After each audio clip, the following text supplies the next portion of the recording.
motherfucking Detroit legend in the motherfucking house with Replicon. Give it up for motherfucking Champtown. Yeah. I'm in this bitch. Oh, What's wow. crackling Hell yeah, brother. in your world? Shout out to all the crazy ass juggalos, and everybody else that's tuned in. Absolutely. What's up? What's up, crack? brother? What's up, man? We appreciate you calling in, hanging out with us, man. I mean, you're a Detroit fucking legend, man, and you're still out there doing it. So we appreciate you taking the time to hang out with us for a little bit. It's all good, man. I'm out here on this promo tour, going across the United States of America, just letting everybody know in every city.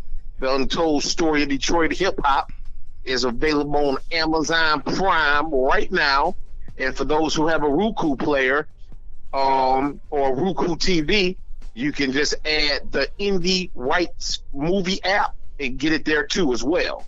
But it's going to be on all other platforms, from PlayStation to Hulu to you name it. It's going to be everywhere as the weeks to come. So Oh, yeah. That's what. Amazon Prime, The Untold Story of Detroit Hip Hop, narrated by my man Chuck D. That shit is out right motherfucking now. Hell yeah, go peep that shit on Amazon Prime. It's free if you have fucking.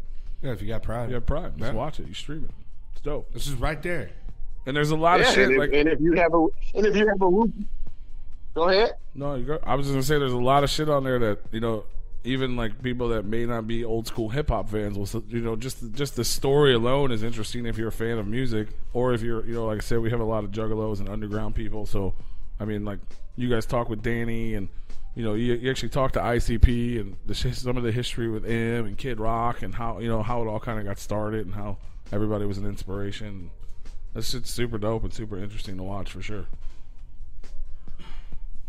Yeah, definitely, man. It's important that the real reason I wanted to do this documentary is the bridge got torn down somewhere with the old school, the mid school, and the new school. It was like somebody, broke the bridges in two different places. So a lot of the people in the middle didn't really understand what was going on in the beginning of Detroit hip hop and who was responsible. And the news people were, they think it started somewhere in the middle. Yeah. So the Untold Story of Detroit hip hop, it kind of once and for all fills the gaps. And I think I prepared the bridge.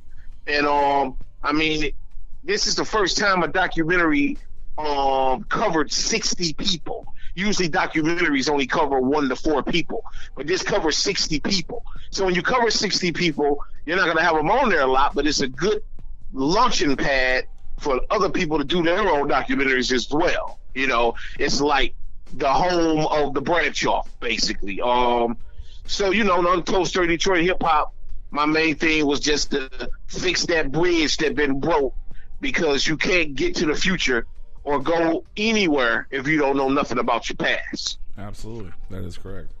And so that's a perfect segue, because that's generally what we like to do here. When we have guests on, we like to go way back. Obviously, you can get some of this information in this documentary. But like you said, there's so many people, so we don't get all of it.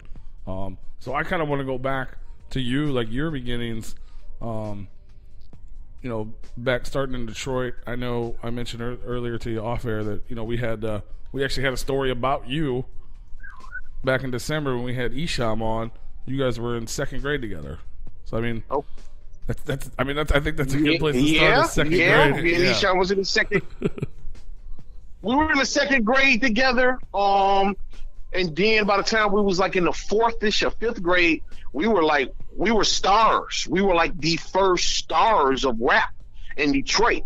I mean, drug lords like Steve Roussel, which was White Boy Rick right hand man, and members of the Best Friends, Hitman for Hire organization. Those guys looked up to me and Isham. We were big as LL Cool J. We were big as Run DMC. We were like stars. We were little kid stars. I mean, seriously. I mean, everywhere we went, we were known. Isham used to beatbox for me when we first started out, before he even rapped. He was my beatboxer. Oh, yeah. But he eventually became the great Isham. He used to call himself a rock boxer when he was beatboxing. But, he later on became Isham. So, he always had crazy talent, always had skills. He was in a group with his brother and his cousin called the Def R Crew back in the day. I was in a crew called the Beat Boys. we were both little kid groups, but I was the best in the group. Esham was the best in his group. So by the time we got to middle school together, it was just me and Esham. We never was a group or nothing, but you knew Champ and Esham. We just battled hundreds and hundreds of the rappers. I mean, we never lost a battle. We took on. It got so bored with us that we went and got fake IDs at Osborne on the high school, battling 12th graders and 11th graders, and we just battled every day, all day, and we just destroyed everybody that came in front of us. That's how talented me and Esham was. Hell yeah. Yeah, I remember he was telling us the story, and I think it's mentioned in the documentary about you guys having to rap for drug dealers and shit. Like, that was like your, like they would like force you guys to rap for him and shit. Well, we was rapping under gunpoint. Yeah, yeah, for the truth. Yeah, yeah. That was Steve Roussel cousin, the Hammer, a notorious drug lord.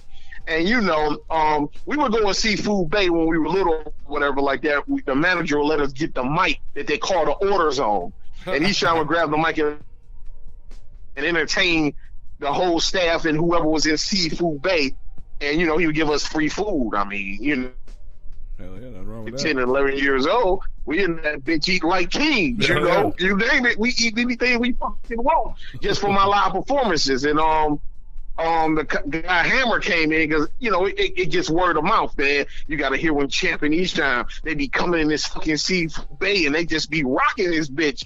And some people just hang up out there just hoping that we would come in. You know, you miss us some days you get lucky, we there. But Hammer came in one day and he was like, I want to hear you motherfuckers rap. And I was just like, no, motherfucker, we did that already. We out. You know, I had an ego. I was an egomaniac back then. We already, and you know, and I guess Hammer had an ego and a gun. So I guess he won. So he pulled the motherfucking gun out and set me and Esham at the table and was like, you two motherfuckers, you little motherfuckers, you about to rap for me now. And he cocked the gun and I'm saying, okay. So we rapped for Hammer that day. That's fucking crazy, man. That's so fucking nuts. Yeah, but I mean, at least as little kids, you know you're doing something right. You're getting fed and getting fucking threatened just for your talent. So that's what's up, right? Yeah, we getting fed, we getting threatened. Some of the other drug lords would give us hundreds at a time. They'd pull up in their jeeps and ask us to rap. And then, you know, we started going to the studio.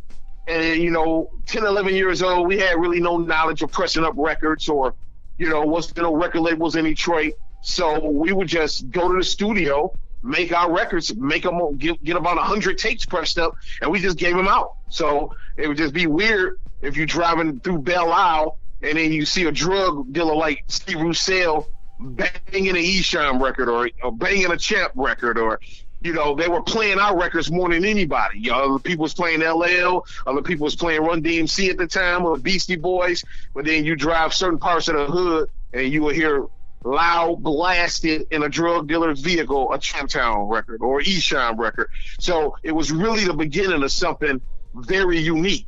You know, those people treasured those tapes like, I got it. You know, even though you couldn't buy it from the store or something, they floated around the neighborhood like we sold 500,000 records. Hell yeah. That's super underground. Yeah. That's the beginning of it. Yeah, you absolutely. know. So I mean, it's crazy to think of like all the connections like with you. I've heard plenty of stories, but I mean, even after that, just sticking with the timeline there, like you ended up linking up with what the Beast Crew and like kind of helping Kid Rock get on. Yeah, basically, you know. Me and Esham, we always hung around the Beast Crew. The Black Man was the spot that really allowed hip hop on the East Side. It's like the hip hop Motown, and you know, his house was just a hangout spot. Me and Esham would be over there a lot. Other members of the Beast Crew would be over there, and also it was members of the Hitman organization called the Best Friends. They would be over there too. We were all hanging out. You know, the Beast Crew. It was a clique of DJs, really, with me being the main MC. Esham would come over once in a while, but the Beast Crew was really my crew. My DJ, Mr. Glide, was the brother of the Black Man. My other DJ, T-Bone Jones, before anybody had two DJs, I'm the first one to have two DJs. And then you had Cadillac Dale, which is an R&B singer now. He was a brother named Dale back then. You had another MC named MC Word. You had Shark G, who had the hit record in the hood called Stolen Cars. So, you know, that's where it all started at the Beast Crew. That was the location where it all started at. And, you know, years after the Beast Crew was up and running. I mean, we were up and running since 82. So, you know, 86-ish, 87, like 5 years later, is I think when Black Man, you know, discovered Kid Rock and brought him down to the Beast Crew territory. And then, you know, he was a DJ, but he wanted to rap. So, of course, they told him, you know, if you want to know anything about rapping, you're going to have to watch Champtown and learn his moves. And basically, you're going to have to, Champtown's going to have to be your guide if you want to be a rapper. So, you know, that's basically, you know, me and Kid Rock were real close friends, you know, at one point. I will say this, the music industry destroy friendships. Because it's egos involved. Everybody wants to be better than the next man. Everybody wants, it's just a weird thing. I just wish it could be done better where people can just, you know, do it together. You know, I think Atlanta is one of the first spots in hip hop that I see them get it right. They helped each other. Everybody helped each other. And it was a point where they didn't even like each other. They didn't like each other. They still help each other. We had that in Detroit kind of with Awesome Dre, Detroit Most Wanted, Esham, myself, Smiley, Triplex. It was a real good time for Detroit rap where we all got along. We all go to the spots. We all go to Latin Quarters. We all go to Taboo. And we just really like Chaos and Maestro. And we were just fans of each other. Like, we just thought it was just the most craziest thing. I finally met Awesome Dre, or, oh, shit, I was talking to Maestro. You want to produce a record for me? Oh, he's doing the new Esham album. It was just a real good feeling because all of us had our videos on the box and, you know, videos was getting played. So, an RIP to B Def.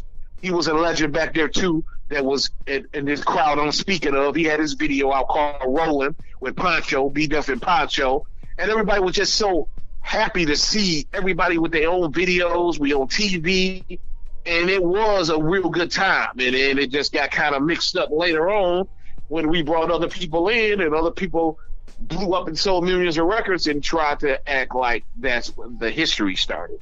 They avoided, and that's a bad thing for the pioneers to be left out.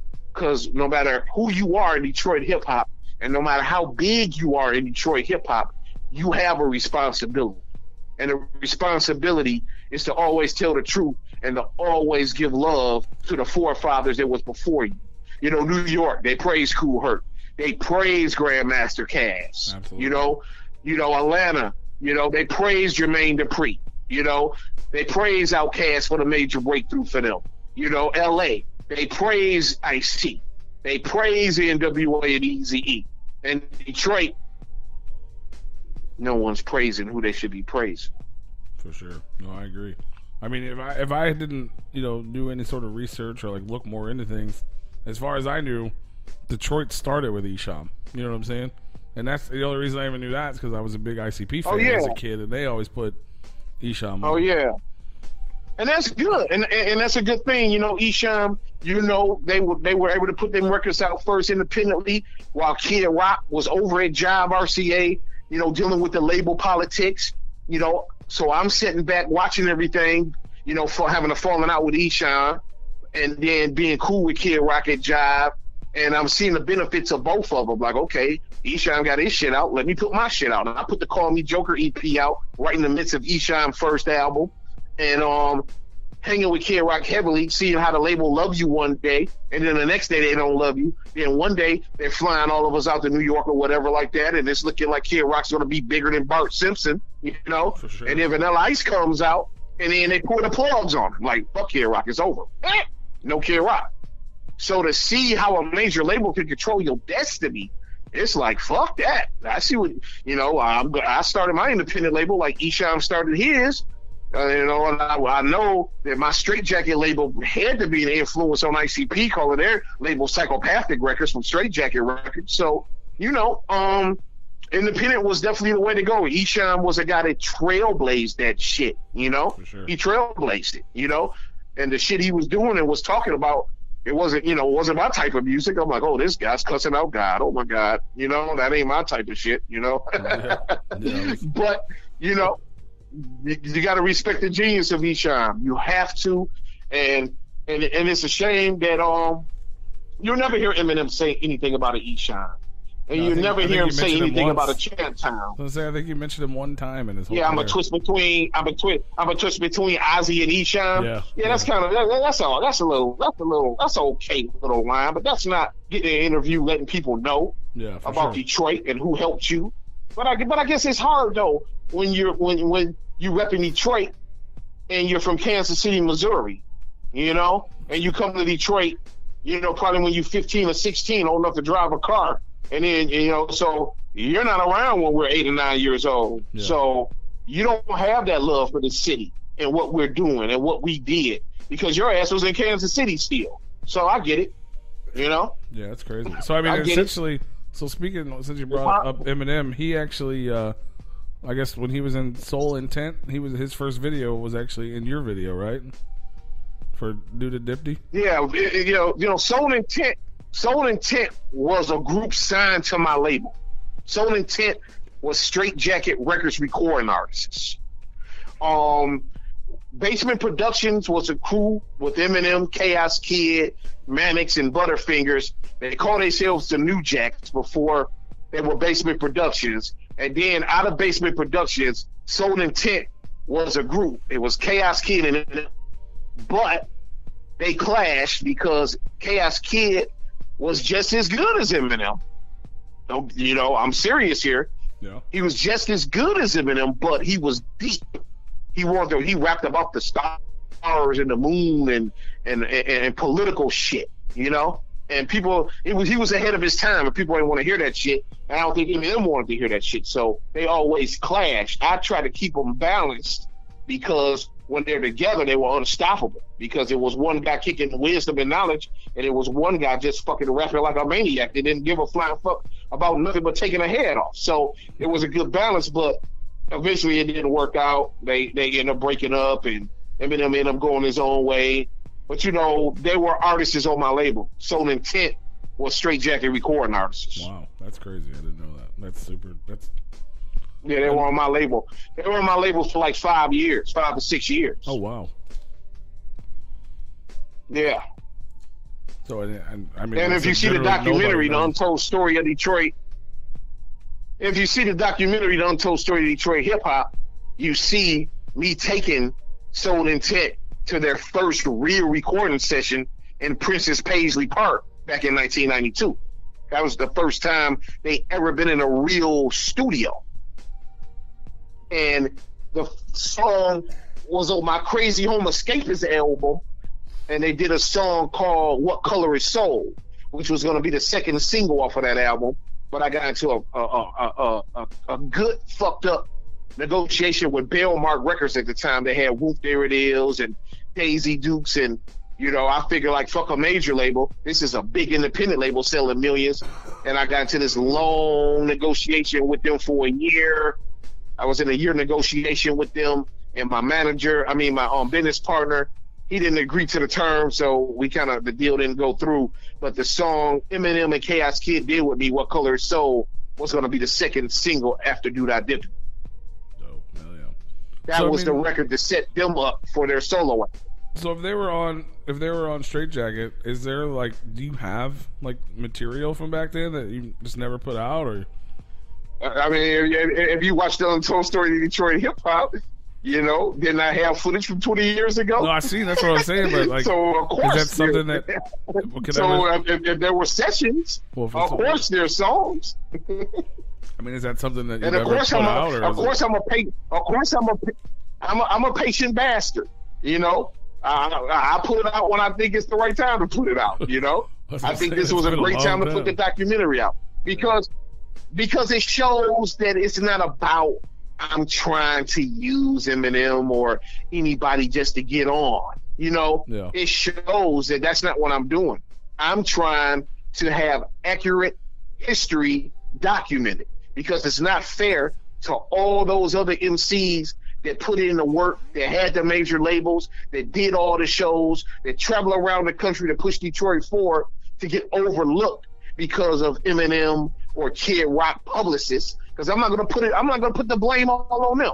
I'm gonna go as far as say because of Kid Rock and Eminem publicists or their managers want to send boardrooms and create these fucked up ass stories like, there's trailer parks in Detroit.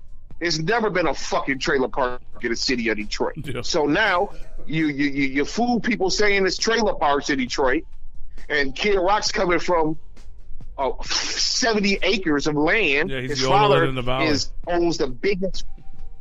His father owns the biggest Ford dealership in the country. So what fucking trailer park is he from? Yeah. When I met Kid Rock, I was tipping cows with him, and he was living in a fucking mansion.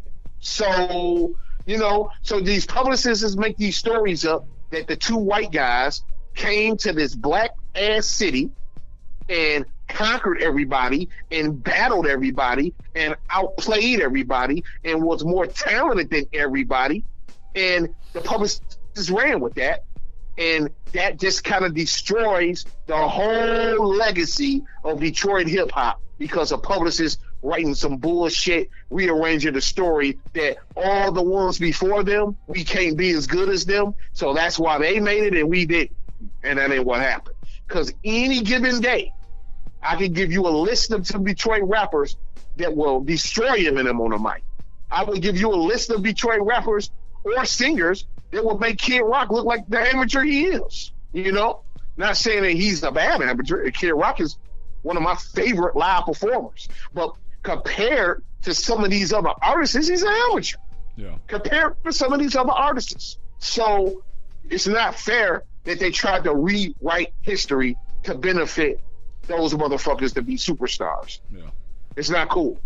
Not cool. Absolutely, man. I think so. Now the whole world is looking at Detroit. Now the whole world is looking at Detroit like Eminem and Kid Rock conquered all the black people there, and that's why they're success. They beat all the black people at their own game. That's why I got a lot of respect for ICP. If you did your history, me and ICP hated each other at one point. Yeah. Because I always felt they were trying to, take my imaging. I was the Joker man. They was the wicked clown with jester hats. I had the Joker hat. I had straight jacket. They had psychopathic. I didn't like that shit when I was little and growing up. But I think it was them giving love and props, but I didn't want to hear that shit. It was ego shit. I wish me and ICP would have been cool back then. We would have made major money and major shit together. But that's water under the bridge now. But on the outside, looking at the Insane Clown Posse, they have always shown love to Awesome Dre, to DJ Los, to all the Detroit legends. Them motherfuckers have always, not now, not 3 days, not a week ago when he heard I was doing a documentary, just on the bottom of their hearts, they have always shown love to the other Detroit legends. Absolutely. I got much love for ICP for that shit, because the other motherfuckers didn't do that. Bottom line. Yeah, I mean, even now, like, Awesome Dre's, his nephew, he's part of Psychopathic, is Big Hoodoo. Yeah, so he's rolling. Yeah. So that's right.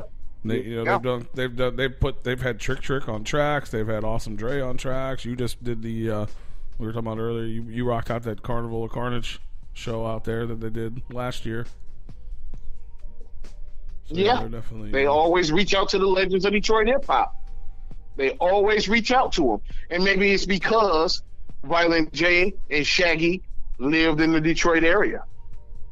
So if you live in the Detroit area and you're hearing all this shit and you're knowing all this shit, you know who to give props to. But once again, if you bring your ass up here from Kansas City and you're in a, you're fucking 17, 18 years old, you're almost a grown ass man, you know, and you repping Detroit, but you've been in Kansas City all your fucking life. So how can you give love to the legends if you don't know, or if you didn't live it, if you didn't feel them, if you didn't congratulate when Drunken Master got his record on the radio for the first time, or you didn't hear when Chaos and Maestro first rocked Joe Louis Arena opening up for Public Enemy. You wasn't here for that. You wasn't here when AWOL was reigning supreme, you know? So if you're not around the shit, I guess you can't talk about the shit. Absolutely. So, I mean, like you said, you know, obviously making this documentary, you've reached out to a lot of these people, I'm sure. Esham's featured on there, ICP's featured on there. I reached out to everybody, even Eminem and Kid Rock. I wanted this documentary to be accurate, and I wanted everybody to be a part of it. I sent FedEx letters, which is documented on an older trailer somewhere online, where I FedExed the invites for Eminem, Kid Rock, and ICP, all at the same time to be a part of the film. ICP did it. Kid Rock and Eminem didn't. But yeah, that's nuts, man. But I think it's super fresh that you're putting it out there. And I just got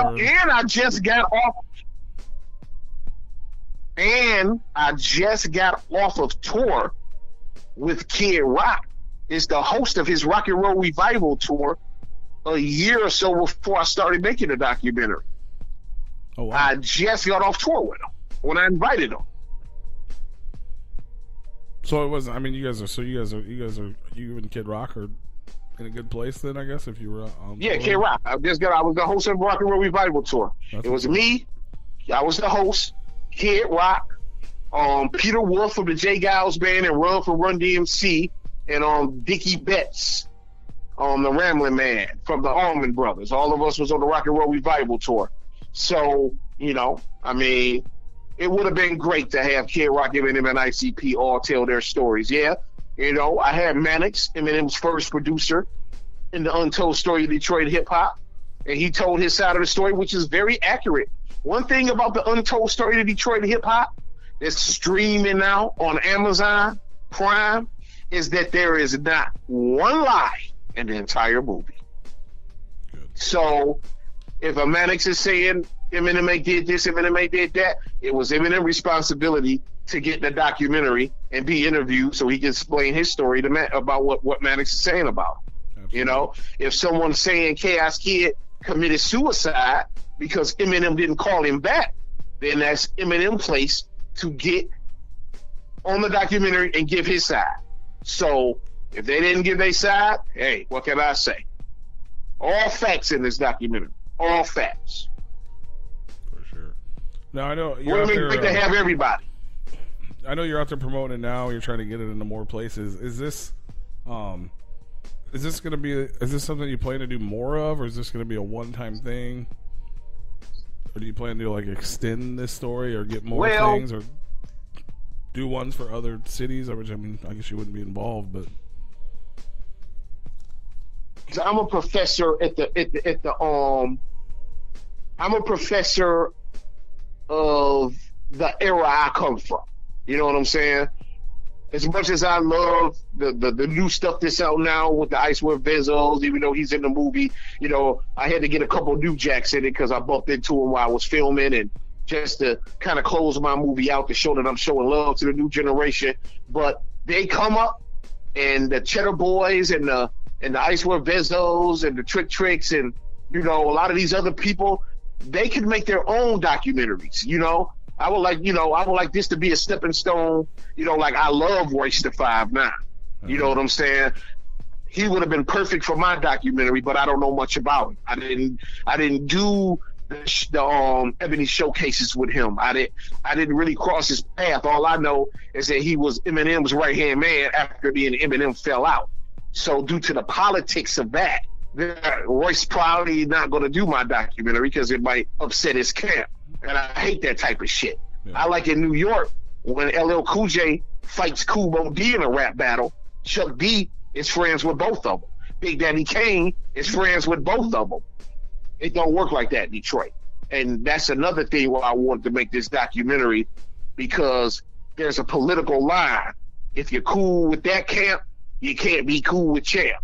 That shit is like weak. It's for suckers, you know? Yeah, for sure. So, you know, I would like to see other people, you know, especially if you don't like the documentary, because I hear some mumbles from rappers that's kind of like new schoolish that I really don't know nothing about, or they're licking somebody ball bag, you know, or licking up somebody ass crack. For those that's doing that, make your own fucking documentary like I did, because I got sick of seeing our era get misrepresented and get lost in the sauce. So I got my big boy pants on and got my motherfucking money up, and I went around the motherfucking world and I made a motherfucking masterpiece documentary called The Untold Story of Detroit Hip Hop that is now streaming on Amazon Prime, because I didn't like shit I was seeing, so I did my own doc. So if you don't like my shit, go do your own doc, bitch. Yeah, that's right. Something like Hell that. Yeah, tell them. No, that's it's super dope. You know, obviously you filmed a lot of footage for But this. when you do your one, let me say this. When you do your own doc, you better make sure you're telling the truth, because I got like 50 more hours of shit that I didn't use, and for every line you drop, I would just drop a clip. I would clip your ass to destruction. Okay, go ahead. No, that's literally what I was going to say. There's got to be a lot more footage. So, I know you're doing you have like an underground interview series that you were talking about doing. Is that still something? Footage for days. Yeah. You know, that was a great thing. That was like some run gun shit me and my wife used to do. You know, I don't know why we did it. You know, it was just some funny shit. And we would just run up on celebrities. You know, those footage for days interviews, I say this, they were never, ever pre-planned. Everyone was us running up on a celebrity, making them do an interview. Oh, yeah. The shit is, I mean, I think I'm going to release that just on like a one big DVD or something, maybe like a few hours worth of them and shit, because a lot of people are asking for them. I was thinking about bringing footage for days back with allhiphop.com, but I think I found a way to do footage for days in a better format. My wife created a cooking show called The Itis, and we're gonna just have the celebrities come through her cooking show, and I'm gonna host it with the black man, my boy Tough, that grew up on my block, Fairport, and we're just gonna I'm gonna do the footage for days in a different format over some food and some drinks and shit. There you go. So I think footage for days have grown into this cooking show that my wife is doing called The Itis, which is online right now. You can check it out. Got over close to 200,000 views on it already. First pilot episode was Cool Keith on it. So we're gonna do the footage for days shit in the Itis format now. Hell yeah! So go peep that shit out. Is that on YouTube? Yeah, or? The Itis. It's on YouTube. The Itis. The Itis. It's spelled ITISZZZ.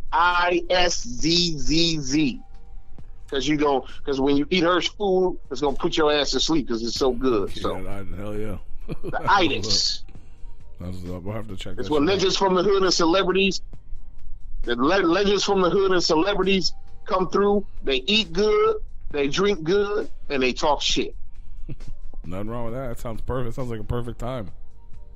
Yep. Get everybody all comfortable and shit. That's what's up. I know you were talking. I kind of wanted to ask you about one thing. Like we were kind of talking about it earlier. Like you know, you were going to school. Ask me anything. Ask me some crazy shit. I won't get offended. Ask me anything. I won't get offended. I don't give a fuck. I'm an open encyclopedia. Ask me anything. No, it's not really crazy. Just you know, you like I said, you went to school. You know, when you were kids, you went to school with Esham. I know, like Paul Metherick, who ended up becoming part of Twisted, was around back then. Brian, the ROC. Did you have any relationships with those guys, or they were just kind of doing their own thing? And like, is there any part of the history? Yeah, man. I mean, when I first met Brian, I think we were about to fight each other when we first met as kids, because he was over near the Pinewood area, I was over near the Fairport area, There was a few guys on Reno I wasn't getting along with, and some of those guys were hanging out with them. So we didn't hit it off too good at first, but we went to the Boys and Girls Club together. Paul, his brother, Brian, and we got real cool there. Paul has always been cool. I really like Paul, man. He's a great guy. I can't believe since it's a sense with Twisted, we haven't bumped into each other. It's the craziest shit. Paul was always a quiet kid, but every time I did a rap battle, he was there. I looked in the crowd and Paul was just there. I would have never imagined in 95,000 years that this guy would become a rapper. Yeah. I never thought Paul would be a rapper because he was so fucking quiet, you know? I would love to probably do some shows with Twisted. I would like to do maybe like 20 dates, 15 dates with him eventually, just for the strength. I'd like to just rock a show with him and then talk about the old times every day for about a month, you know? Because our neighborhood was very unique. That 48205 with me, Esham, you know, Brian, who you just mentioned from the House of Crazies. You know, it's a lot of talent over there, man, you know? And we all influenced each other. I know I influenced them. I know Esham influenced them. I know Esham influenced me. I know I influenced Esham. It's just a great situation. Where have you ever just saw everybody influencing each other? Yeah. You know? Like it's a great situation. Like the Detroit, like as many people we've had on, and it comes up so often, it's like, this shit should be a movie. It's crazy. Like, your whole documentary, and then there's like that whole other side of the street where it was like the underground wicked shit, and like, you know, Paul and them would tell the story of M would come over to their house to see what they're doing because he liked them, you know what I mean? And then when you're signing Eminem and they're doing his group, and then, you know what I mean, like Esham went to school with you guys, and then Lavelle's down the street doing, you know what I mean? Like, it's just nuts that you guys look. It's like you guys all lived in fucking Lavelle was my boy. That was my boy 5-block too. radius. That's the whole thing about it. You got to look from my standpoint of the Lavelles and the Paul. I never looked at them as rappers. They were just good. They were just my hood niggas. They was just the guys from the hood. We played basketball together. We played soccer together. We played floor hockey together. You know, so that's why I told you it's just so crazy that I have not came across Paul path since he's been in Twisted, and that's why I would really want to tour with him. You know, Lavelle, I came across him doing shows, or I'm doing a show and he was opening up. But Lavelle, I would never think would be a rapper. It's just crazy shit. But I know me and Esham influenced all of them to become rappers without any question. You know, and I'm sure they would tell you that. We definitely influenced anybody that came up rapping in that neighborhood was influenced by me and Esham. Bottom line, there's no going around that. For sure. And that's what's up, man. It's super dope, and that's that whole, like, somebody just needs to put cameras all around that block. I don't say it in an ego way. Yeah, I don't say it in an ego way like, Esham was the first and you motherfucker. I don't say it that way. I say it in a smiling, joyful way that, you know, I know that kid that I played basketball with after watching me battle thought that, you know what, I can do this shit too. Yeah. You know, I know that. You know, and that's a good thing. That's not an ego thing. That's a good thing. Absolutely, yeah. It's super dope. It's just crazy to see, man. Like, I hope you, like, how can people help? Like, I know right now it's available on Amazon Prime. How can they help get it other places to get the untold story of Detroit hip hop? Oh, it's going other places. It's going other places. I mean, it's just some tweaking and stuff that's being done. Like I say, it's going to be on your PlayStations everywhere. It's going to be on Hulu. It's going to be everywhere, you know, in the next couple weeks. Sweet. It's a process, you know. There's a DVD's going to come. The DVD's going to probably have about another 2 to 3 hours worth of shit that's not in the movie. A soundtrack's going to come. Also, there's going to be shirts and hoodies and all that available in the next week or so. So it'll be, you can go to footagefordays.com, which is spelled FOOTAGEFADAYZ.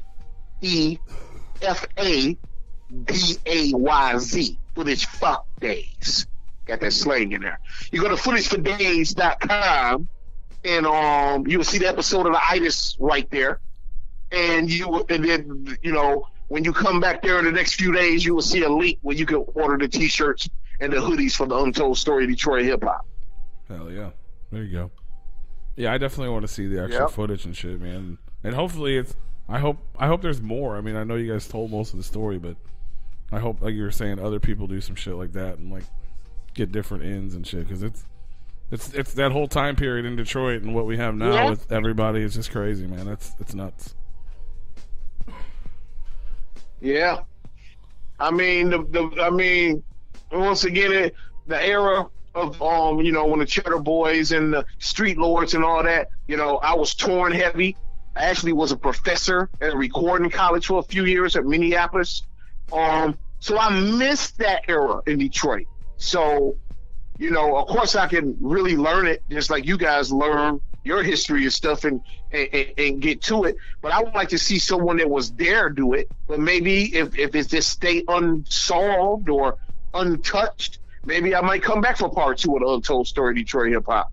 But, I already got the legwork done, already know what's missing, but I just want to see if someone else going to step up and do something, If not, man, I might have to come back to the lane and fill it for, Hell yeah, that'd be dope. That would be dope. But yeah, everybody should go check it out. Check out the Untold Story Detroit Hip Hop on Amazon Prime right now. It's dope. You learn a lot of shit real fast. If you're a fan of hip hop in general, and definitely if you're a fan of what's going on in Detroit. So you guys touch on a lot of things. Narrated by Public Enemy. Yeah, Chuck D. Hell yeah. Narrated by Public Enemy's Chuck D. Yeah. That's dope, man. Congratulations. Yeah, and I had some stupid work, so. Yeah, it is. It is a lot of hard work to do it the accurate way, to do it the right way. When I first started doing it, I asked Chuck D to do it. He said, of course. I thought I was going to have it done in 8 or 9 months. It ended up taking like almost 5 years, Mm-hmm. And that's because, Warner Brothers didn't come over here and give me $1 million, or Interscope didn't give me $2 million to make a documentary. It was all out of my pocket. I had one executive producer. Shout out to my man, Jim. That was the only executive producer I had. They helped me, here and there. It ain't like he gave me a shitload. Like, here you go. It was in spaces and spots. So it was all hard work and hustle. And, the average person would not have invested in everybody else the way I did. So that shows you my true love for Detroit hip hop, Absolutely, man. Yeah, for sure. Well, congratulations on it. I mean, That's awesome. I'm glad to see it's doing well. I appreciate that, man. Places for sure. So can we? Yeah, I appreciate that, man. And that.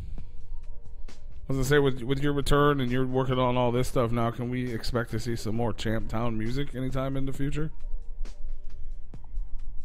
Yeah, I'm writing a book right now, and the book will probably have my last album in it for free. The album will be inside of the book, and the name of the book and album will be called Perpetual. I'm gonna start working on that here soon. I got the body of it down, the foundation. I kind of know what I want to do. I kind of got an idea of who I want to special appear on it. After I get done with this promo tour, I'm gonna and I'm in the middle of doing a crime drama that me and Ice-T is doing for a major network as well too. So once I clear some of that off the table, I'm gonna definitely do the Perpetual book and album. Yep. Fuck yeah.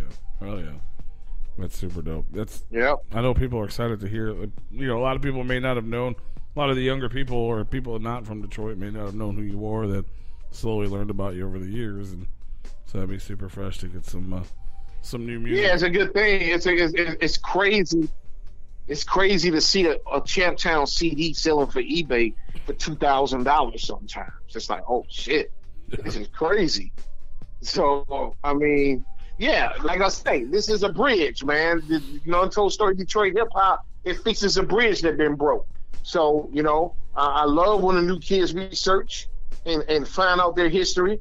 And I love going into the future, listening to the new music. See, a lot of guys don't want to hear the new music. They always want to be like, they ain't get it like how we used to. And I don't look at it like that. It's new time, it's new age. I love a lot of the new shit. You know, I lean on my daughter to keep me posted on the hot shit, you know, because, you know, you can see so much of yourself through your kid, you know. So I always look for her to let me know what's the hot shit, you know, you know, streetwise. My older daughter, she's into like, and I looked for my older daughter who's into the rock and roll shit and the pop shit, you know. So I lean on both of them to keep me up to par with all the new shit. You know, I get it from all. I know every hot shit come out. I know it before it come out. I knew about Childish Gambino before anybody even thought about him, you know. So they keep me fresh too, you know. So I love the new shit and I love the old shit. I just don't like the bullshit and the politics, because there shouldn't be politics in this music shit. It shouldn't be, you know, dividers and motherfuckers, you know, not respecting each other or not wanting to give props what props do. It should just be about good music, good people. Absolutely. You know, everybody don't like everything, you know. I mean, I'm not going to sit here and tell you that I used to listen to all 20 of Esham albums. No, I didn't. I will tell you that I love a few of Esham records that I thought was incredible, but do I listen to his catalog? No. That don't mean Esham ain't an icon. That don't mean Esham is one of the greatest Detroit rappers that ever walked the face of the planet Earth. Just because Champ didn't listen to all 20 of them, that don't mean that. So the respect level, man, something went wrong here in Detroit hip hop when certain people took control of it. They lost respect. For sure. But it's hard to respect when you don't know. When you don't know nothing about the roots, how can you ever respect them? That's true. You know? So that's all I can say for that. Well, hopefully you can. There's no anger in my heart. There's no jealousy in my heart. There's no anger in my heart. There's no like this guy. There's no none of that shit. There's, you know, I want to make that clear, you know, because a lot of people think, oh, he mad because Eminem made it. Why would I be mad because Eminem made it? Eminem is a product of Champtown. Eminem was on my label for 5 years. I told Eminem how to structure a rap record. I told Eminem the importance of a hook. I told Eminem the importance of having humor when you're doing records. By me battling Esham in my early year and me battling ICP, which is a beef that Eminem adapted, you know, the Eminem and ICP beef is because Eminem jumped in the middle of my shit and kept battling ICP. You know, those beefs come from me. So when I see Eminem successful and selling millions of records, I'm proud of him. Of course. So people are like, well, you mad because he didn't make it. Why would I be mad? Oh, you mad because I toured the world with Kid Rock. Why am I mad at Kid Rock? I'm not mad at nobody. So let's get this shit out in the open and untwisted. Eminem is a product of Champtown. I'm proud of Eminem. I don't like the politics that his manager and his publicist has done and has fucked over my city. I don't like that shit at all. Kid Rock, that's my favorite honky. You know, always will be. I thought he could have did the crew a little bit better. He didn't. I can't tell these motherfuckers how to spend their money, who to give their money to. But I want to make this clear too. When people be like, oh, they just want money, those mad guys, it ain't about the motherfucking money. It wasn't about the money when we let Kid Rock come in our neighborhood and hang with us and we taught him everything. It wasn't about the money then. So when you're in a crew and I got a pizza, don't everybody get a piece of the pizza that's over your house? Don't everybody get 4 plastic cups and crack that Faygo open? Don't everybody get a cup of the pop? When you're broke, don't everybody share? Absolutely. What's the fucking difference when a motherfucker make $10 million? Shouldn't you share with the crew? Shouldn't you make sure everybody's straight? You don't got to give them all your money, but the whole thing is everybody is fucking talented from where we're from. So there's no excuses about giving money. It's about giving opportunity. And a lot of those fuckers failed at that. Absolutely, man. Well, hopefully this documentary will get some of that truth out there, and maybe people will start seeing it. We can bring the love and the unity and the fucking all that shit back to music, or at least back to Detroit. So, but it's definitely Yeah. Detroit is in a new phase now. There's a lot of rebuilding in Detroit. It's a great thing, man. You know, and I just made the documentary for the people around the world to understand Detroit a little bit better. There's no trailer parks here. No clique of black men were conquered by a couple white rappers. You know, I just want the world to know the truth. That's all. Nothing against those white rappers that was very successful. Nothing against nobody. But the world deserves to know what really went on instead of being puzzled. Because everyone asks the question, in an 85% black city, why is it not more black popular artists? And it's not their fault.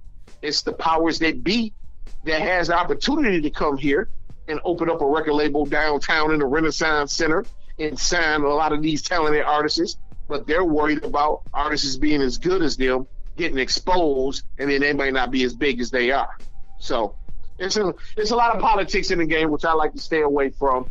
So I always documentary, you know, and look at it for what it's worth. It's a great piece of history, man. And it's not about bashing no one or saying, you know, it's not about that. It's about this is real. And if you find a lie in it, please let me know, because there's none in it. All truth, all facts. Hell yeah, that's what's up. Well, I'm going to ask you one more question because we asked all of our guests the same question.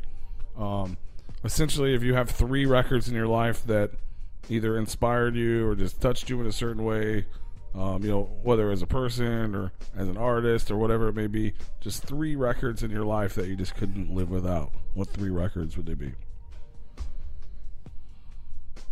3 records in my life that I can't live without. This is a good question because some of those records, there's a time space here where you, okay, this is good. It's the record. But then that artist may come top that record. Then that artist may come top that record again. Then the artist may come top that record again. Judge it for touched you and what was the best one of all. And my favorite artist of all time, without anybody having any second guess about, is Prince. I was friends with him. He saw I had talent at a young age at 17. He invited me to record in his studio.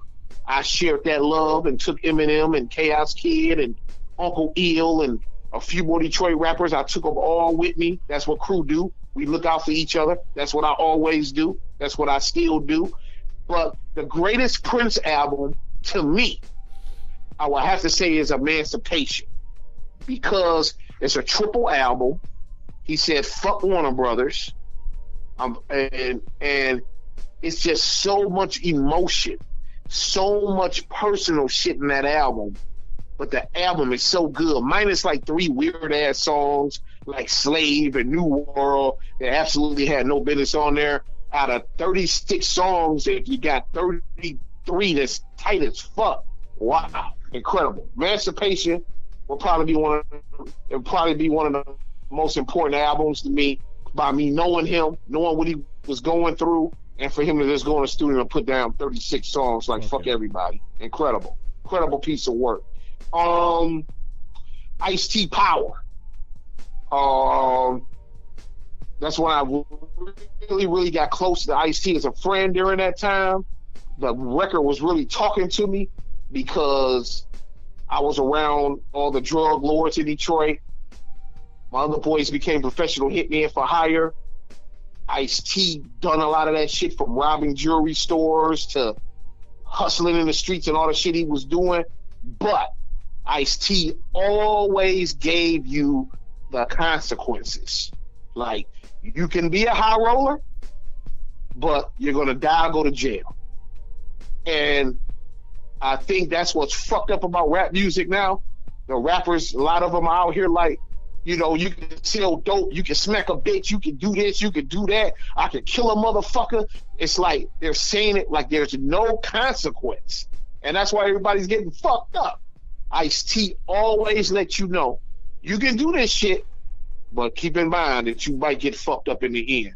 And I always respect and loved Ice-T for a young wild kid like me, touring, listening to him, being cool with him, knowing that yeah, I can relate to this shit. I fucked some people up. I've been in some stolen cars. I did all this crazy shit. But I guess I better stop this shit. And then what's better to see Ice-T, how successful he was, coming from street thug, jewelry store robber or whatever, to fucking rap artist, to fucking movie star in New Jack City, and playing next to Denzel Washington and Ricochet, to motherfucking Law and Order, 20 years, the longest running television show in the history of TV since Gunsmoke. So to see that is inspiration for me, not to fuck up. Fuck that street shit. Let's get some of this TV, this movie, and this record money. Let's do it the right way. For sure. Hell yeah. Third album, I would. It's a tough one, man. But I would probably have to go with Public Enemy. It takes a nation of millions to hold us back. Hell yeah.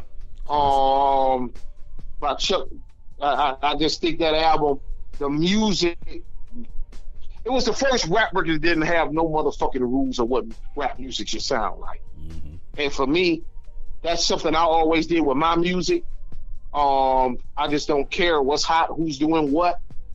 You know, watch Channel Zero, Light of Living Bass has these weird, crazy ass noises. It makes motherfuckers sick. Like, I don't want to hear this crazy shit. I just Lace You to Millions. It was just an incredible album.